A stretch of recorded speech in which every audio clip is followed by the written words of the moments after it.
Passando para a análise também não é muito complicada, né? Então, como sempre, a gente está interessado no número de comparações com elementos do vetor, tá? Então, que é o meu C de N aqui. Então, olhando para o algoritmo, vamos voltar para o algoritmo ali. Aqui, ó. Só apagar aqui para ficar um pouquinho menos poluído.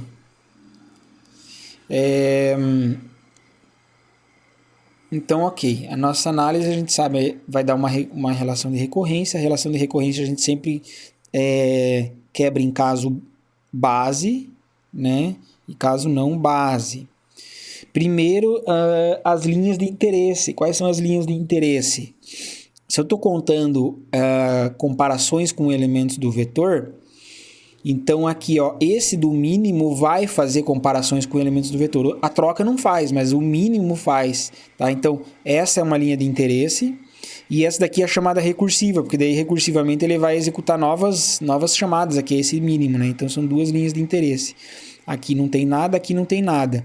Então, se eu estou na base, e o que significa estar na base? Significa, né, 0 maior ou igual que B menos A, só que lembrando que N é igual a B menos A mais 1, ou que é a mesma coisa que N menos 1 é igual a B menos A. E substituindo aqui, a gente fica aqui 0 maior ou igual que N menos 1, ou seja, N é menor ou igual do que 1. Então, a nossa base é N menor ou igual do que 1 e a nossa não base, né, o nosso caso recursivo, é N maior do que 1. Tá? Então, vai ser assim o C de N.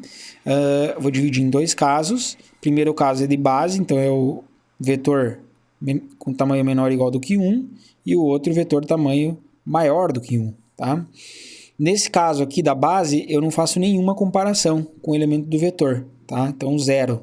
E aqui, como é que eu vou fazer? Ó? Então, se aqui eu chamei do A até o B, essa chamada vai do A mais 1 até o B. Então, se aqui eu estava trabalhando com um vetor de tamanho N, aqui eu vou trabalhar com um vetor de tamanho N menos 1. Tá? Mas, e a gente sabe que aqui, ó, aonde são feitas as comparações com elementos do vetor é no mínimo. Então, eu vou ter um outro custo aqui, C de M, tá? Não confundir de novo, né? Não vai confundir com esse C aqui. Então, C é diferente de C de M. C é o custo do nosso algoritmo do Selection Sort. C de M é o custo do mínimo, que a gente já calculou de aulas anteriores. Então, se aqui no ordena eu recebi um vetor de tamanho N, aqui eu também estou trabalhando com mais um vetor de tamanho N, porque o início e o fim são o mesmo, tá? Então, eu vou ficar assim, ó, tá? O C de M, tamanho N. Certo? E essa é a minha relação de recorrência, tá? Exatamente como está escrito aqui. Bom, a grande vantagem é que a gente já calculou esse CMDM em aulas passadas, tá? Então, a gente já pode substituir. Vamos fazer isso daqui no quadrinho, nosso quadrinho negro ali. Quadro branco, sempre falo quadro negro.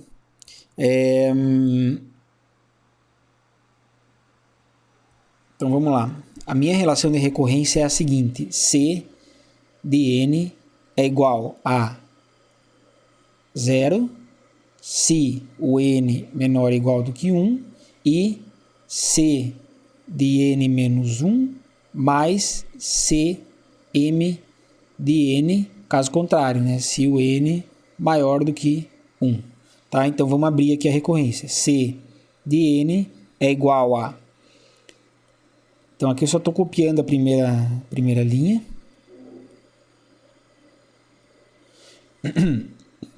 Vamos lá, abrindo aqui, eu vou ter C de N menos 2 mais C de M N menos 1, certo? E não posso esquecer esse C de M que vem aqui de cima, C de M de N. Muito bem.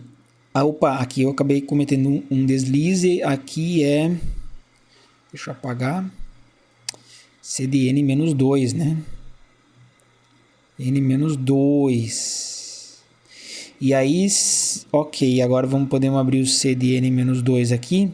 Isso vai ficar C de N menos 3 mais, né? Então aqui C, custo do mínimo de N menos 2. E aí não pode esquecer os termos lá da linha anterior, que é o C de M N menos 1 mais C de MN, né? E aí aqui a gente já identificou o padrão, tá? Se a gente fizer isso diversas vezes, eu vou ter assim o C de N menos I, C de N menos I, mais C de M N menos, aí é I menos 1, mais C de M N I menos 2, tá? Mais 3 pontinhos, mais C M de N menos 0, né? E aí eu posso transformar isso daqui num somatório, tá?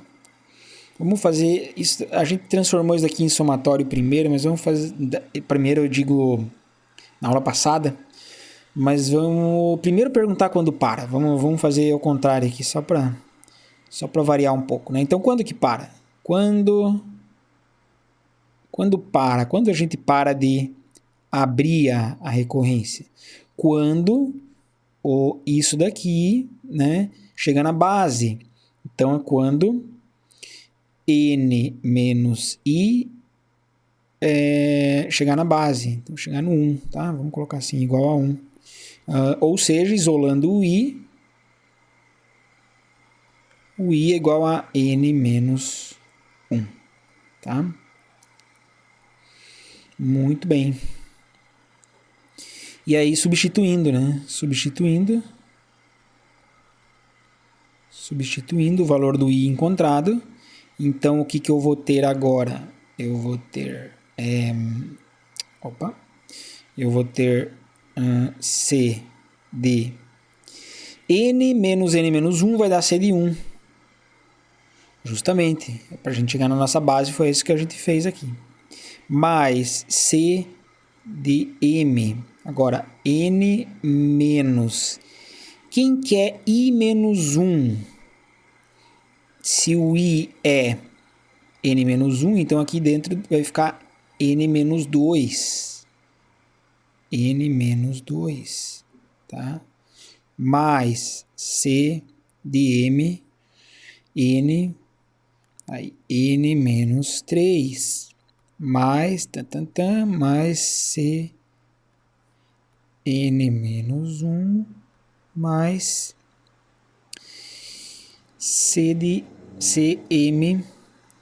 de N menos 0, né? Vou puxar para baixo aqui. Bom, aqui antes de puxar para baixo, o C de 1 é 0 por conta da recorrência, tá? Opa, aqui eu tenho coisas de outras aulas, vamos apagar aqui.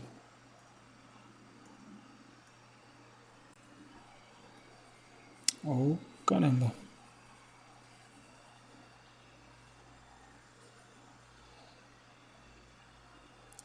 Sobrou coisa das aulas passadas aqui. Muito bem.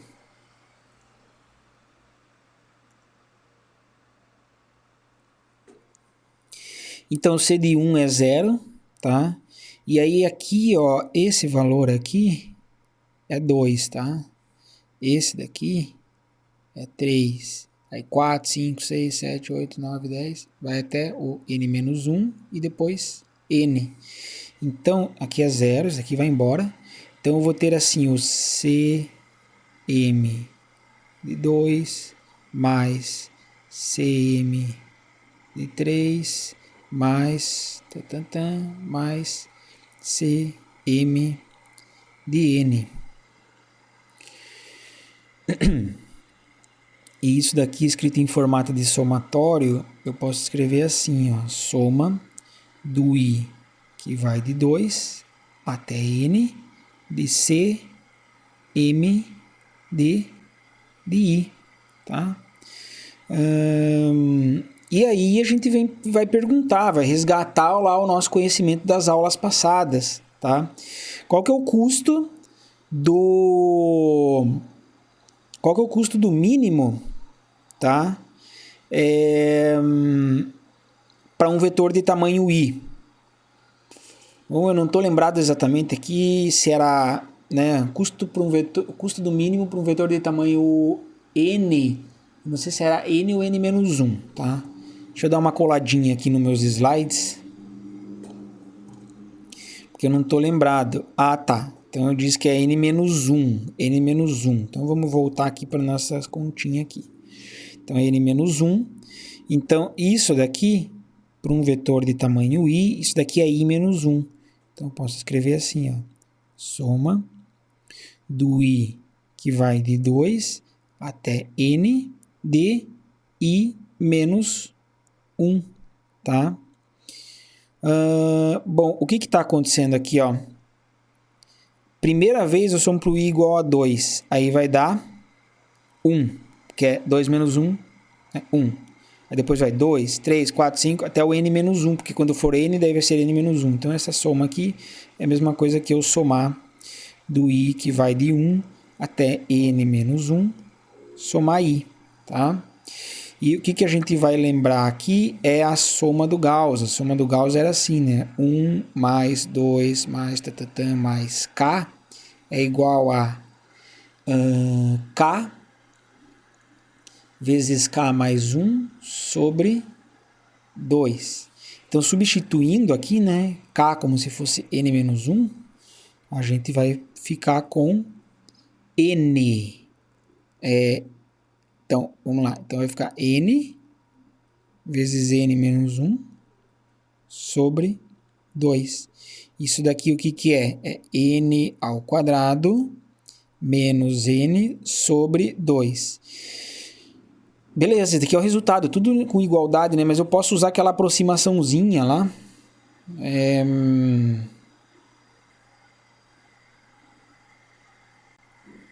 Só um pouquinho.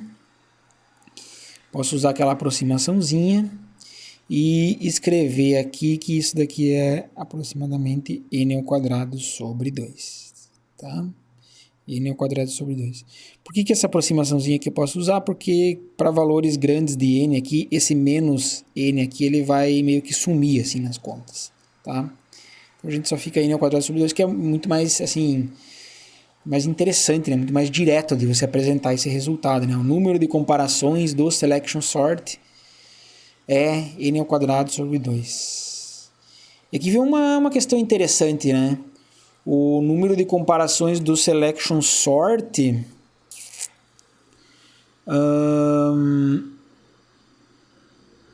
número de comparações do selection sort é n sobre 2.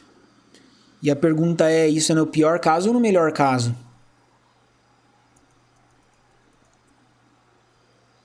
Não tem, tá? Não tem. O selection sort ele é um algoritmo que não tem melhor caso e pior caso. Então a gente consegue ver já daqui, ó. Se você olhar o algoritmo, aqui o algoritmo, fica fácil de entender. Opa, deu alguma... Travou aqui. Aqui não tem nenhuma questão que pode melhorar ou piorar. Aí você pensa assim, o mínimo. Será que o mínimo tem melhor e pior caso? Mas o mínimo também não tem o melhor e pior caso, porque o mínimo é aquela história. Você tem que percorrer todos os elementos do vetor até encontrar o menor. Porque se você deixar um de fora, você não tem certeza se aquele pode ou não ser o menor, tá? Então, o selection sort, a ordenação por seleção, é um algoritmo que é sempre... Ele não tem melhor e pior caso. Sempre ele vai executar aí na ordem, né, de n ao quadrado sobre duas comparações, Tá? E isso faz com que o Selection Sort, se a gente for comparar lá com o Insertion Sort, faz com que ele seja até pior, porque o Insertion Sort a gente ainda tinha, né, um caso bom em que o número de comparações era n-1, né? Ou, de maneira geral, assim, aproximadamente n, tá? No melhor dos casos. No pior dos casos, ele ficaria igual. O Insertion Sort, no pior caso, ele era igual ao Selection Sort. O Selection Sort sempre vai executar n ao quadrado sobre 2 comparações. Tá? Então, se fosse para escolher aí, vamos escolher quem pode dar um resultado melhor, né? Que é o Insertion Sort. Lembrando que a gente tem, né, pior caso e melhor caso são assim 2 extremos da coisa, né? Você ainda tem os resultados medianos. Então, esse do Selection Sort ele é tão ruim que ele nem tem casos medianos, né? Não tem melhor e pior caso, tá? Então sempre vai executar de maneira quadrática. E aí dá para a gente começar a pensar também em outras formas de análise aí. Porque a gente sempre está fazendo o mesmo tipo lá de análise lá, que é a análise olhando o número de comparações com elementos do vetor. E aqui eu poderia fazer essa análise pensando no número de trocas, tá? Número de trocas. Por que eu quero saber o número de trocas? Sei lá, porque talvez esse seja o meu critério de comparação, né? O meu recurso computacional que eu estou interessado em saber. E aí, se você voltar lá no algoritmo, vamos voltar rapidamente aqui, as trocas, elas acontecem aqui, ó, né? Acontece aqui nessa linha. E aí, eu chamo então uma troca para mesma quantidade, mesmo tamanho do vetor aqui original. Então, esse aqui é n, aqui também é n. E aí eu chamo o número de trocas recursivo aqui para um vetor de tamanho n-1. Na verdade, assim, não é bem isso que eu falei, né? É para cada execução eu faço uma troca, tá? E aí chamo pro vetor de tamanho n-1. Tá? Então, aí a gente ficaria com... Voltando aqui, ó, a gente ficaria com essa relação de recorrência aqui, ó. 1 mais t de n-1, certo? Esse é o número de trocas. E essa relação de recorrência aqui, agora, depois de tudo que a gente já passou, isso daqui é fichinha para a gente resolver, tá? Você vai somar 1 mais 1 mais 1 mais 1 mais 1, quantas vezes, até chegar na base, tá? Isso daqui vai dar n-1 vezes. A gente já fez isso diversas vezes aí para os algoritmos mais iniciais. Ok? Então dá para olhar a questão do número de trocas, até que o Selection Sort não faz muitas trocas, né? Então, ó, algumas conclusões aqui. Primeira conclusão, para uma entrada de tamanho n maior do que zero, o algoritmo faz n vezes n-1 sobre 2 comparações com elementos de V. Essa foi a nossa primeira conclusão da aula de hoje. Segunda conclusão, para entrada de tamanho n maior do que zero, o algoritmo ordena S, que é o Selection Sort, faz n-1 trocas. Trocas, né? Então, aqui comparações com elementos de V. Aqui tem as trocas, tá? E, finalmente, o algoritmo ordena S faz 3 vezes n menos 3 cópias de memória. Cópias de memória, tá? O que é cópia de memória? Cópia de memória é atribuição de variável, tá? Você atribui uma variável na outra lá, né? Porque aqui no caso eu estou pensando em atribuição para elementos do vetor. Então isso daí acontece lá quando você está trabalhando ali justamente dentro da função de troca lá, que você faz aquelas atribuições ali. Então, por que eu coloquei isso, apesar de eu não ter feito essa análise? Só para ver que tem várias formas de você analisar o mesmo algoritmo. Tá? Ou olhando o número de comparações, ou olhando o número de trocas, ou olhando cópias de memória. Tá? De maneira geral, tá? Isso fica como exercício lá. Você já pode fazer algumas comparações bem interessantes aqui, ó. Você botei aqui três algoritmos de ordenação. Na verdade, os 2 primeiros são o Insertion Sort, só que tem uma diferença aqui. primeiro insertion sort foi igual a gente viu na aula, que é esse sequencial. Por quê? Porque a busca é sequencial, tá? E aí tem uma variação do insertion sort que a busca, você usa a busca binária, tá? E o selection sort, como a gente viu na aula de hoje. E aí aqui você tem assim, ó, número de comparações com elementos do vetor, número de trocas, número de cópias, número de acessos, tá? Eu nem sei bem o que é acessos aqui. Eu não lembro o que foi o acesso, mas é uma outra forma de se medir aí recursos computacionais, tá? Acesso em memória, ou acesso aos valores das variáveis, não lembro direito, tá? Não importa, né? O que importa é que você pode começar a traçar tabelinhas aqui, ó, desse tipo de coisa aqui. Lá na lista de exercícios está com mais... Não é na lista de exercício, né? Eu posso pedir um exercício para você fazer esses casos aqui que a gente não fez. Você pode fazer com calma em casa, fazer análise deles para ver se você chega nesses números aqui, tá? Só assim por questão informativa aí, né? A gente costuma pedir esse tipo de exercício aí na prova, né? Tá aqui um algoritmo, tá aqui um critério, né, de avaliar o algoritmo, né, o recurso computacional, pode ser comparação, pode ser troca, pode ser cópia, pode ser quantidade de somas, pode ser um monte de coisa, né? Então, escreva a relação de recorrência, resolva a relação de recorrência, tá? Então, tudo isso é coisa que vocês têm que ir praticando desde já. Ok?